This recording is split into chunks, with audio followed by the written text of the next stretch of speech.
Halo rekan trader, jumpa lagi di channel Rioli. Hari ini saya akan mengupas satu hal tentang pair favorit ya. Jadi pair yang pair sejuta umat mungkin. Jadi jarang trader forex terutama itu tidak pernah atau tidak mengenal yang namanya pair satu ini. Pair apa yang saya maksud? Yaitu adalah pair XAU USD. Nah, XAU USD dikenal dengan pair gold atau emas ya. Kenapa saya akan menyebut dengan XAU USD? Karena yang kita transaksikan ini kebanyakan adalah XAU USD, sedangkan gold sendiri adalah emas, dan emas ini ditransaksikan di banyak tempat di bursa-bursa. Bisa saja nanti terjadi ada emas yang ditransaksikan di bursa China ataupun di negara lain dengan mata uang negara lain. Yang kita sering transaksikan sekarang adalah lebih condong kita sebut sebagai XAU USD. Oke. Nah, ada beberapa pertanyaan yang masuk ke channel saya atau ke DM saya bahwa bagaimana sih kita melihat pergerakan emas dari sisi fundamentalnya. Dalam hal ini saya sangat setuju bahwa untuk emas ini kita perlu untuk memahami sisi fundamental, tidak hanya teknikal. Kenapa? Karena emas ini adalah atau XAU USD ini adalah sebuah produk atau sebuah komoditas yang sangat sensitif terhadap faktor fundamental. Ya, kalau teman-teman ingat atau teman-teman mengalami, biasanya adalah dengan sebuah fundamental tertentu, harga emas itu bisa bergerak secara cepat atau berbalik arah sesuai dengan fundamental yang terjadi. Nah, oleh karena itu, dalam kesempatan kali ini saya akan coba share beberapa poin apa saja sih yang diperlukan oleh kita untuk bertransaksi emas. Paling tidak kita mengetahui dari aspek data apa saja yang bisa kita gunakan untuk membaca kondisi emas. Oke. Nah, yang pertama adalah dolar, US dollar. Kenapa? Karena XAU USD sendiri itu ditransaksikan dengan nominasi adalah mata uang dolar. Nah, sehingga dolar ini tentu automatically berpengaruh terhadap pergerakan emas. Nah, bagaimana korelasinya? Korelasinya adalah jika US dollar itu menguat, maka kecenderungan emas atau kecenderungan XAU itu akan turun. Begitu juga sebaliknya. Saya kira teman-teman semua sudah pasti tahu ini, ya. Nah, alasannya apa? Alasannya sebenarnya simpel. Dengan logika yang bisa saya gambarkan adalah, misal jika dolar kecenderungannya adalah menguat, maka lebih baik saya jual emas. Kenapa? Karena kalau saya jual emas, maka saya peroleh US dollar. Nah, US dollar dalam kondisi menguat tentu menguntungkan saya. Ya toh? Saya mau tukarkan dengan mata uang lain, saya dapatnya lebih banyak karena lagi menguat. Nah, begitu juga sebaliknya. Ya, jadi kalau misalnya nggak mau pusing, ya sudah, kita ingat-ingat saja rumusnya bahwa dolar menguat, gold akan turun atau XAU akan turun, dolar melemah, XAU akan naik. Nah, yang menjadi pertanyaan adalah bagaimana sih cara kita melihat kondisi dolar, pergerakannya, kecenderungannya naik atau turun. Pada kesempatan yang lalu, video yang lalu, pada saat saya menjelaskan mengenai memanfaatkan investing.com, sebenarnya di situ saya sudah memberikan sedikit clue. Tapi di sini saya akan coba simpulkan sekali lagi. Yang bisa kita gunakan adalah di sini Anda lihat ada satu data yang namanya adalah DXY. DXY ini adalah US Dollar Index, ya, atau sebuah indeks, sebuah angka rata-rata pergerakan dari US dollar. Nah, ini bisa kita jadikan sebuah acuan apakah dolar itu sedang menguat atau sedang melemah. Namun, perlu diketahui ya bagi yang belum tahu khususnya bahwa US dollar index ini memang tidak mewakili US dollar terhadap seluruh mata uang di dunia. Ini hanya dihitung berdasarkan komposisi seperti teman-teman bisa lihat di sini. Untuk dolar index atau DXY ini, komposisinya adalah euro itu 57,6%, kemudian Japanese yen itu 13,6%, kemudian pound sterling 11,9%, kemudian Kanada, dolar Kanada 9,1%, kemudian krona Swedia itu 4,2%, kemudian Swiss franc itu 3,6%. Tapi paling tidak mata uang yang menjadi basket atau komposisi yang ada di dalam keranjang US dollar ini merupakan mata uang dunia, sehingga bisa memberikan sebuah referensi kecenderungan pergerakan US dollar terhadap mata uang di dunia. Nah, bagaimana cara pemanfaatannya? Sebenarnya simple. Kita kembali lagi, kita melihat di sini ada US dollar index ya.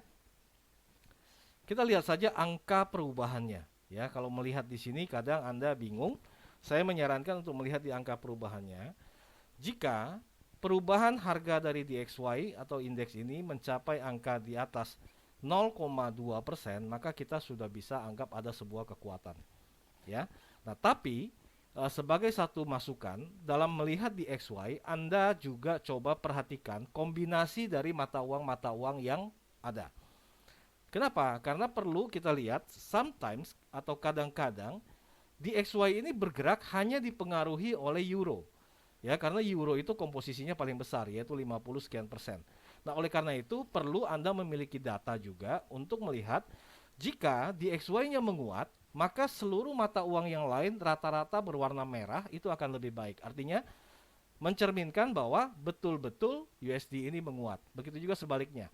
Jika USD Anda temukan melemah, maka akan lebih baik kalau Anda melihat bahwa yang lainnya adalah hijau. Ya, artinya jangan karena euronya sendiri yang mempengaruhi. Oke? Dan ini satu poin yang bisa kita gunakan untuk melihat kondisi US dollar yang tentunya berpengaruh kepada gold. Oke, kemudian yang kedua, yang bisa kita jadikan sebagai sebuah acuan dalam pergerakan gold itu adalah saham, pasar saham. Nah, apa kaitannya? Pasar saham adalah menunjukkan sebuah kondisi perekonomian, ya, terutama kondisi perekonomian di Amerika Serikat. Kenapa Amerika Serikat? Karena dia adalah satu negara ekonomi nomor satu di dunia. Biasanya negara lain akan cenderung mengikuti karena mereka punya market yang begitu besar. Oke? Nah, kemudian bagaimana cara kita memantau? Cara kita memantau adalah bisa melalui investing juga. Anda melihat di sini ada begitu banyak data indeks saham dari masing-masing sektor, ya, maupun masing-masing bursa. Nah, tapi yang menjadi utama, menjadi perhatian pada saat kita trading gold itu adalah lebih baik kita melihat data Amerika dan sebagian Eropa. Ya. Nah, Anda tinggal buka di data indeks futures ini, Anda bisa melihat data-data angka yang berubah jika kondisi market itu hijau, ya, apalagi hijaunya besar-besar, maka kecenderungan gold atau XAU USD itu akan turun. Loh, apa kaitannya, Pak? Apa kaitannya? Apa urusannya gitu? Nah, urusannya adalah atau kaitannya adalah dengan perekonomian yang membaik, maka kebutuhan akan gold itu menjadi lebih kecil. Karena gold biasanya digunakan sebagai safe haven, ya, atau untuk melindungi diri dari kondisi inflasi dan lain sebagainya. Nah, kemudian alasan yang kedua adalah pergerakan gold dengan saham itu secara prosentase itu adalah lebih besar saham volatilitasnya. Artinya orang akan lebih suka untuk bertransaksi di saham, membeli saham ketimbang orang menyimpan gold. Nah, artinya apa di sini? Artinya jika kondisi ekonomi itu membaik, maka orang tidak perlu atau tidak menyukai untuk holding gold. Nah, sehingga market akan terjadi kecenderungan adalah orang sell gold. Ya, pada saat orang sell gold, maka apa yang terjadi? Ya, harga emas turun. Ya, jadi itu korelasinya. Kalau harga saham itu cenderung naik, maka kecenderungan emas adalah turun. Nah, sama bagaimana kita memperhitungkan korelasi ini? Nah, Anda juga bisa lihat melalui persentase change-nya, ya, perubahannya, bukan di angkanya, karena nanti Anda akan bingung sekali lagi. Kenapa? Karena antara indeks yang satu dengan indeks yang lain angkanya berbeda. Jadi perubahan ini perubahan 17 misalnya untuk S&P 500. Nah, tapi untuk Dow Jones perubahannya hanya perubahannya 150 lebih. Nah, sehingga kalau Anda melihat angka change-nya, angka perubahan, Anda bisa bingung, maka Anda perhatikan adalah angka dari persentasenya. Nah, persentase yang dianggap besar di dalam saham itu berapa? Satu hari itu paling tidak adalah bergerak sekitar 0,4 sampai 0,5%. Itu sudah mulai kita bisa anggap ada sebuah kekuatan di market. Ya. Nah, terutama kadang dalam satu hari Anda perhatikan indeks saham itu bisa bergerak 1, 2 sampai bahkan sampai 3% kalau lagi gila-gilanya. Oke, jadi itu poin kedua. Jadi dengan melihat indeks saham kita bisa memperkirakan kecenderungan ekonomi membaik maka emas tidak dibutuhkan dan sebaliknya. Oke, kemudian lanjut. Poin yang ketiga yang bisa kita gunakan juga untuk melihat adalah bond atau surat hutang negara atau treasury bond dari Amerika. Nah, kenapa ini saya angkat? Sebenarnya sebelum-sebelumnya bond ini nggak terlalu diperhatikan. Nah, baru akhir-akhir ini bond ini diperhitungkan karena apa? Karena terjadi pergerakan nilai yield, ya, nilai imbal hasil yang sudah sangat tidak masuk akal. Artinya apa? Suku bunga bank di Amerika dengan diturunkan beberapa kali itu sekarang sudah mencapai hanya 0 sampai dengan 0,25%. Tapi obligasinya bisa mencapai, Anda lihat yang 30 tahun itu sampai 2, sekian persen. Artinya apa? Artinya 10 kali lipat dari bunga bank. Nah, sehingga ini menyebabkan ya investor-investor jangka panjang itu memindahkan asetnya itu dari portofolio-portofolio yang lain yang kurang menguntungkan misalnya untuk masuk ke pasar obligasi.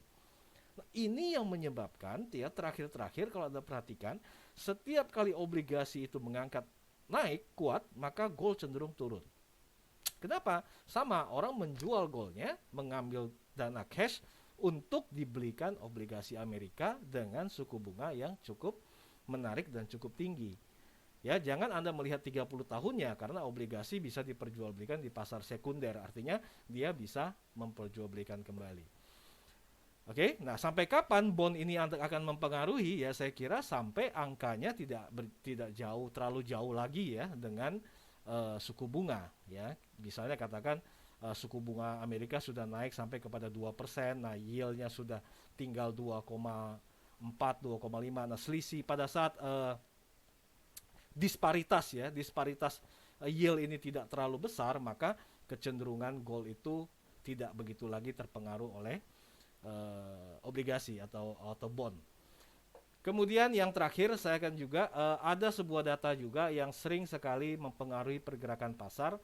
Nah, saya menyarankan entah itu Anda melihat di Reuters, entah melihat di CNBC, dimanapun, Anda selalu melihat atau mencari data headline news. Ya, headline news ini adalah berita yang paling utama atau berita hangat. Nah, berita hangat ini Anda kaitkan dengan stabilitas dan instabilitas. Jadi dua hal, ya. Stabilitas kalau terjadi berarti orang tidak butuh menyimpan emas. Kenapa? Karena pada saat kondisi stabil, maka banyak instrumen lain di luar emas yang memiliki nilai volatil, nilai keuntungan yang lebih besar. Ya. Nah, jika sebaliknya yang terjadi instabilitas atau ketidakpastian, misalnya apakah perang ya ataukah perang dagang dan lain sebagainya, maka kecenderungan orang untuk memburu emas dan menyimpan dulu itu akan lebih tinggi. Nah, sehingga Anda pada saat melihat sebuah berita, perhatikan apakah berita ini kalau kita ngebayangin simple. Sebuah berita ini terkait dengan apa? Stabilitas atau instabilitas. Kalau stabilitas berarti cenderung emas adalah turun, sebaliknya instabilitas berarti cenderung emas akan naik. Ya, terutama yang terkait dengan dunia. Nah, sebagai satu masukan, hati-hati dengan berita yang sifatnya adalah prediksi. Maksudnya apa? Maksudnya banyak sekali sering terjadi ada sebuah berita menuliskan emas akan bergerak ke 2.500 ya. Menurut JP Morgan, ya, menurut Merrill Lynch. Nah, jadi hati-hati dengan berita seperti itu. Itu adalah kebanyakan berita yang menggoreng harga atau mengarahkan market. Jadi saya tidak dukung berita-berita seperti itu. Artinya apa? Berita yang cenderung adalah trader set. Ingat ya, berita yang cenderung katanya, kata si anu, analisa si anu. Nah, maka hindari berita seperti itu. Nah, berita-berita yang seperti apa yang bagus? Berita yang fakta. Kalau dikatakan ada bom, si anu menyerang ke sini, terjadi bom, itu sudah tidak bisa lagi dihindari, itu sudah fakta. Ya, pertumbuhan data korban virus corona yang semakin besar, itu juga bukan sebuah trader set, tapi adalah fakta. Itu adalah berita-berita yang bisa mempengaruhi pasar. Oke, teman-teman, saya harap sharing saya hari ini bisa bermanfaat buat teman-teman semua. Mungkin bagi yang senior ini bukan hal baru, tapi bagi yang pemula, bagi yang baru, bisa ini dijadikan sebagai referensi untuk Anda masuk ke market, atau paling tidak bisa dijadikan sebagai pendukung untuk technical Anda. Oke, nah nanti saya akan membuat lagi satu konten atau video yang terkait dengan bagaimana cara kerja fundamental dan bagaimana cara kerja technical, ya. Teman-teman silakan tunggu, nanti saya akan upload video-video yang bisa membantu teman-teman di dalam menjalankan aktivitas trading. Saya kira itu. Terima kasih telah menonton video ini, dan bagi teman-teman yang belum subscribe dan apabila dianggap channel ini bermanfaat, silakan subscribe dan berikan like juga komen agar saya tahu hal-hal apa saja yang mungkin perlu saya sharing untuk kedepannya. Terima kasih, sampai ketemu, salam profit.